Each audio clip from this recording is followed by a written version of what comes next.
Yesterday I spoke with a young man, so if you could pray for him. His name was Depha, and he was sitting in the park, and I went over to him and began to ask him if he believed in God, and he said he did, but not the God of the scriptures. I asked him if he thought he was good enough to go to heaven, and he said, no, I've done some bad things, and he was quite sad. I shared with him the forgiveness in Christ. Jesus came and paid for his sin, and that through putting his trust and faith in Jesus, that he could go to heaven, and his face changed and he was so excited. It was so wonderful because he said he wanted to put his trust and faith in Jesus. He said that he was going to follow through and contact one of the pastors here in Yangon.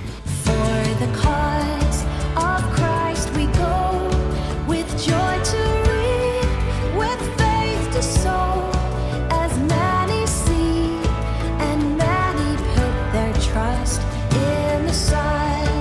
I got to chat with a guy by the name of Coco.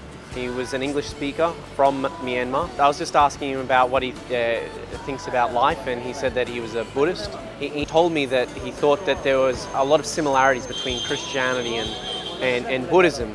And I challenged him on that, and I asked him why he thought that. And he said, well, because they desire the same things. And I posed to him, in Buddhism, it says that to desire anything is wrong, and you're supposed to, part of the Buddhist philosophy and way of life is that you're supposed to remove desires from who you are. And whereas in the Christian worldview, God created everything, and God created everything to be good and to be used.